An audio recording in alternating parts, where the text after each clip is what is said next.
স্বাগত বিশ্ব বাংলায়, সঙ্গে আছি আমি দেলোয়ার হোসেন। শুরুতেই সংবাদ শিরোনাম।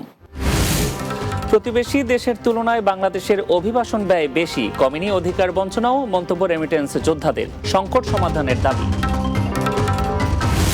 দুবাই আবির ইমিগ্রেশন সেন্টারে চালু করা হয়েছে বাংলাদেশ হেল্প ডেস্ক। সেবা প্রার্থীরা পাচ্ছেন সার্বক্ষণিক পরামর্শ ও দিক নির্দেশনা।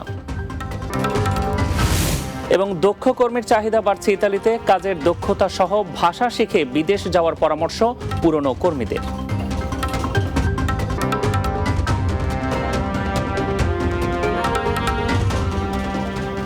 শুনছিলেন শিরোনাম, এবার বিস্তারিত।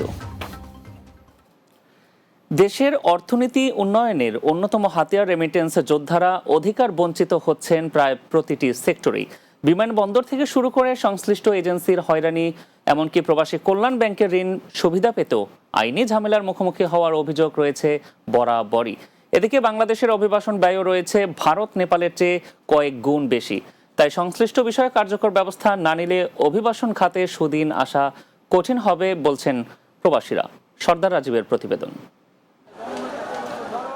বৈষম্য বিরোধী ছাত্র আন্দোলনের মুখে পতন হয়েছে অনিয়ম, দুর্নীতি আর অর্থনীতির ভিত ভেঙে ফেলা আওয়ামী লীগ সরকারের। দেশের ক্রান্তি লগ্নে সর্বোচ্চ রেমিটেন্স পাঠিয়ে আর্থসামাজিক উন্নয়নের হাল ধরেছে প্রবাসীরা। কিন্তু অর্থনীতির অন্যতম চালিকা শক্তি এই রেমিটেন্স যোদ্ধারা কতটুকু অধিকার পাচ্ছেন দেশ বিদেশে?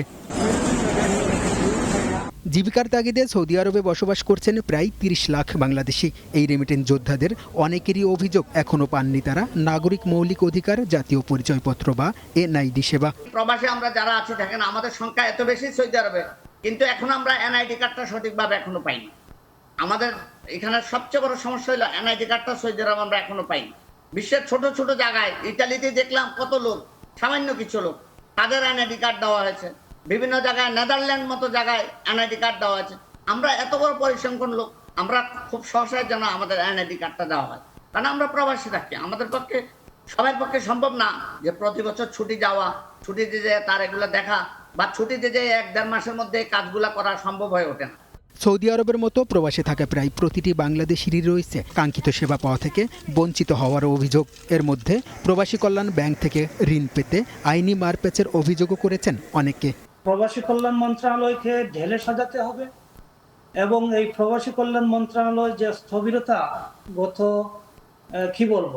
অনেকটি বছর যাবত, এরা শুধু বসে বসে দায়িত্বের ধারে কাছেও নাই, কিন্তু তারা বসে বসে চাকরিটা বহাল আছে। বিশ্বের বিভিন্ন দেশে আমাদের আছে, এই এমবেসি গুলো আছে, কিন্তু এই এমবেসি গুলোতে যে কাজ আমাদের জনগণ পাওয়া উচিত, বিশ্বের অন্যান্য দেশের সিটিজেনরা যেভাবে তাদের এমবেসি থেকে পায়, আমরা সেভাবে পাই না। এদিকে রিজার্ভের অন্যতম হাতিয়ার প্রবাসী আয় বৃদ্ধির লক্ষ্যে মধ্যপ্রাচ্য সহ পাশ্চাত্যের দেশগুলোতে দক্ষ কর্মসংস্থান সৃষ্টির আহ্বান জানিয়েছেন খাত সংশ্লিষ্টরা। বৈদেশিক কর্মসংস্থানে উৎসাহিত করতে প্রবাসীদের লাশ বিনামূল্যে দেশে আনা সহ মৃতের পরিবারকে ক্ষতিপূরণের অর্থ বাড়ানোর আহ্বান প্রবাসীদের। সর্দার রাজীব, বাংলা টিভি, ঢাকা। দুবাইয়ের আবির ইমিগ্রেশন সেন্টারে চালু করা হয়েছে বাংলাদেশ হেল্প ডেস্ক। এর মাধ্যমে সেবা প্রার্থীদের সার্বক্ষণিক পরামর্শ ও দিক নির্দেশনা দেওয়া হচ্ছে। দুবাই প্রতিনিধি শেখ ফয়সাল সিদ্দিকী ববি জানান, দুবাইয়ের কনসুলেট জেনারেল এক সংবাদ বিজ্ঞপ্তিতে এ তথ্য জানায়। সংবাদ বিজ্ঞপ্তিতে বলা হয়, বৃহস্পতিবার সকালে দেশটির ইমিগ্রেশনের মহাপরিচালক lieutenant general Mohammad Ahmed Al মারির সঙ্গে সাক্ষাৎ করেন বাংলাদেশ কনসুলেট জেনারেল দুবাই ও উত্তর আমিরাতের consul general BM Jamal Hossain. এ সময় মারির সাথে আবির ইমিগ্রেশন সেন্টারের সাধারণ ক্ষমা সংক্রান্ত বিভিন্ন সেবা কার্যক্রম পরিদর্শন করেন। বাংলাদেশের কনসাল জেনারেল দুবাই ইমিগ্রেশন কর্তৃক সুশৃঙ্খল আয়োজন, চমৎকার ব্যবস্থাপনা, সেবা প্রার্থীদের জন্য খাবার, পানি ও অন্যান্য সুবিধা প্রদানের জন্য জেনারেল মারিকে ধন্যবাদ জানান। এ সময় উপস্থিত ছিলেন দুবাই বাংলাদেশ কনসুলেটের labour councillor Mohammad Abdus Salam, passport ও ভিসা কাউন্সিলর মোহাম্মদ কাজী ফয়সাল, দূতালয় প্রধান মোহাম্মদ আশফাক হোসাইন এবং প্রথম সচিব মোহাম্মদ আরিফুর রহমান সহ আরও অনেকে। ইতালিতে প্রবাসী শ্রমিকদের কাজের ব্যাপক চাহিদা রয়েছে, তবে এজন্য দেশটিতে যাওয়ার আগে ভাষাগত দক্ষতা ও পেশাগত কাজ শিখে যাওয়ার পরামর্শ দিয়েছেন প্রবাসীরা। ইতালির সিসিলি থেকে ইরান শিকদারের উপস্থাপনায় বাংলা টিভির নিয়মিত আয়োজন প্রবাসে বাংলার মুখ টক শোতে উঠে আসে এসব তথ্য। আরও জানাচ্ছেন সর্দার রাজীব। জীবিকার তাগিদে বিভিন্ন দেশে বসবাস করছেন প্রায় 1.5 কোটি বাংলাদেশি। ইউরোপের দেশ ইতালিতেও রয়েছেন এর বড় একটি অংশ। দেশটির প্রায় প্রতিটি সেক্টরেই রয়েছে বাংলাদেশিদের অবস্থান। ফুড ডেলিভারি সহ বিভিন্ন কাজে দিন দিন বাড়ছে প্রবাসী কর্মীর সংখ্যা। তবে ভাষাগত দক্ষতার পাশাপাশি কারিগরি যোগ্যতা না থাকায় অনেকেই পড়ছেন বিপাকে। তাই দেশটিতে সফলতার জন্য এ বিষয়ে সকলকে অভিজ্ঞতা নিয়ে যাওয়ার আহ্বান প্রবাসী বাংলাদেশিদের। অসংখ্য পরিমাণে কাজ আছে, কিন্তু আপনার দিক দেখে নজর দিতে হবে। শুধুমাত্র ভাষাটার খুব নজর দিতে হবে। তারপর আছে কিছু কিছু কারিগরি শিক্ষারও দরকার আছে। তারপর আপনার যদি বাংলাদেশ থেকে কিংবা বিদেশ থেকে অন্য কোনো দেশ, যে কোনো দেশ থেকে ছোট ছোট কিছু কোর্স করে আসা যায়, আমার মতে ভালো হবে।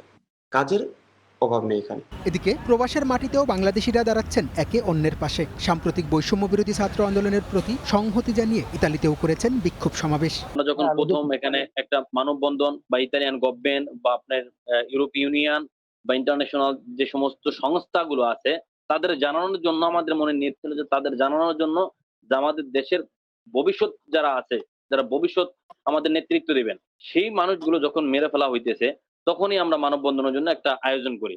বিদেশে থাকলেও বাংলাদেশের প্রতিটি বিষয়ের সাথেই জড়িত থাকেন প্রবাসী বাংলাদেশিরা। বৈষম্যহীন বাংলাদেশ হিসেবে বহির্বিশ্বে তুলে ধরার প্রত্যাশা এই রেমিটেন্স যোদ্ধাদের। আমরা চাই সুন্দর একটা আমাদের কমিউনিটি, বাংলা কমিউনিটি, যেটা থেকে ইউরোপিয়ানরা, ইতালিয়ানরা, অন্যান্য দেশিরা প্রাউড ফিল করে। Sardar Rajib, Bangla TV, news desk. বিশ্ব বাংলা নিচ্ছে এবার ছোট একটা বিরতি। ফিরে আসার পর অন্যান্য সংবাদের সাথে আরও যা থাকছে। স্পেনের বার্সেলোনায় অনুষ্ঠিত হতে যাচ্ছে 6-a-সাইড মিনিবার ফুটবল টুর্নামেন্ট 2024। দুদিনের খেলা দেখতে আগ্রহী প্রবাসীরা।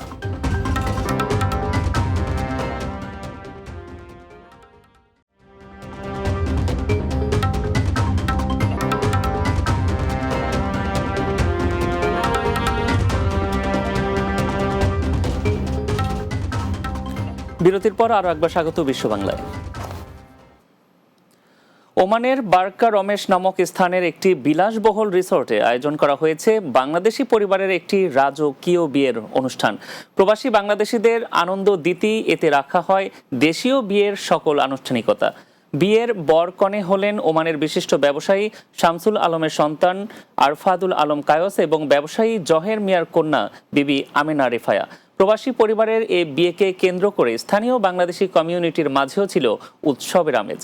ওমান প্রতিনিধি পলাশশীল জানান, জমকালো আয়োজনের এই বিয়ের অনুষ্ঠানে উপস্থিত ছিলেন 1000-এর বেশি অতিথি। বাংলাদেশি ছাড়াও স্থানীয় ওমানি সহ বিভিন্ন দেশের অতিথিরা এ সময় উপস্থিত ছিলেন এই অনুষ্ঠানে। বিদেশের মাটিতে দেশীয় সাজের এমন আয়োজনে খুশি দেশটির বাংলাদেশিরাও।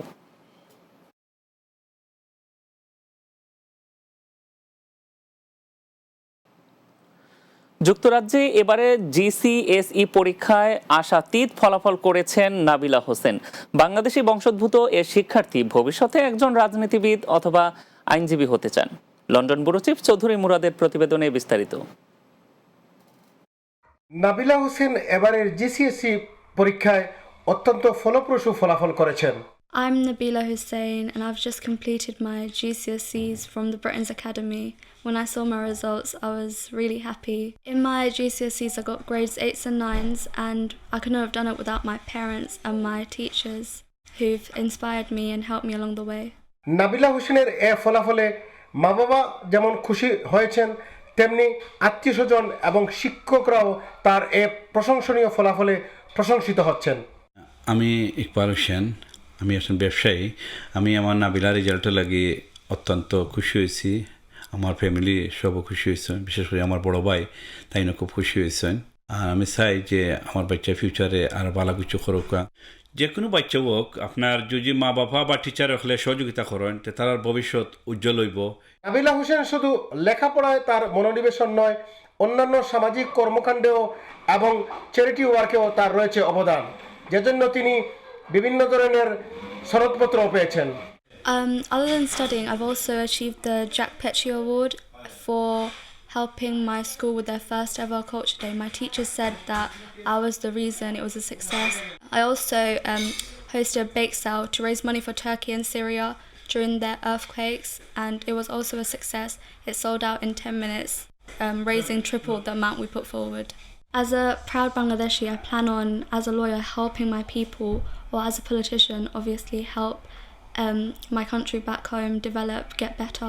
নাবিলা হোসেন ভবিষ্যতে একজন রাজনীতিবিদ অথবা আইনজীবী হয়ে তার কর্মজীবন পরিচালিত করতে চান, এমনই প্রত্যাশা রেখেছেন Nabila Hossain. Chowdhury Murad, Bangla TV news, London. 24টি দলের অংশগ্রহণে স্পেনের বার্সেলোনায় অনুষ্ঠিত হতে যাচ্ছে six side minibar football tournament 2024। Association কুলতুরাল দে বাংলাদেশ এন কাতালোনিয়ার উদ্যোগে প্রবাসীদের নিয়ে এ আয়োজন করা হচ্ছে। স্পেন প্রতিনিধি লোকমান হোসেন জানান, সম্প্রতি বার্সেলোনার একটি রেস্তোরাঁয় এ টুর্নামেন্টের ড্র অনুষ্ঠিত হয়েছে। আয়োজক সংগঠনের সিনিয়র সহসভাপতি আনোয়ার খান জাকিরের সভাপতিত্বে অনুষ্ঠান পরিচালনা করেন ক্রীড়া সম্পাদক জহিরুল ইসলাম। এতে অতিথি ছিলেন বার্সেলোনার প্রবীণ কমিউনিটি ব্যক্তিত্ব আব্দুল বাসিত কায়সর, স্পেন বাংলা প্রেস ক্লাবের সাধারণ সম্পাদক লোকমান হোসেন, সাবেক সভাপতি শাহাদুল সুহেদ, অ্যাসোসিয়েশন এর সাধারণ সম্পাদক সাইফুল ইসলাম, কমিউনিটি নেতা ওয়াজিজুর রহমান মুজিব, লাইবুর রহমান ও সজীব ব্যাপারী সহ আরও অনেকে। এছাড়াও ড্র অনুষ্ঠানে অংশগ্রহণকারী 24টি দলের প্রতিনিধিরা উপস্থিত ছিলেন। আগামী 25 ও 26 সেপ্টেম্বর 2 দিনব্যাপী নকআউট পদ্ধতিতে এ টুর্নামেন্টের খেলা অনুষ্ঠিত হবে।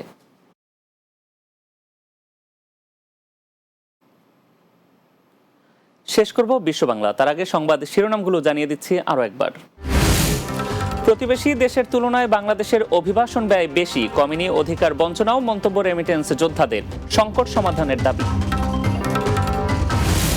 দুবাই আবির ইমিগ্রেশন সেন্টারে চালু করা হয়েছে বাংলাদেশ হেল্প ডেস্ক, সেবা প্রার্থীরা পাচ্ছেন সার্বক্ষণিক পরামর্শ ও দিক নির্দেশনা। দক্ষ কর্মীর চাহিদা বাড়ছে ইতালিতে, কাজের দক্ষতা সহ ভাষা শিখে বিদেশে যাওয়ার পরামর্শ পুরনো কর্মীদের। এবং স্পেনের বার্সেলোনায় অনুষ্ঠিত হতে যাচ্ছে six side minibar football tournament 2024। দুদিনের খেলা দেখতে আগ্রহী প্রবাসীরা।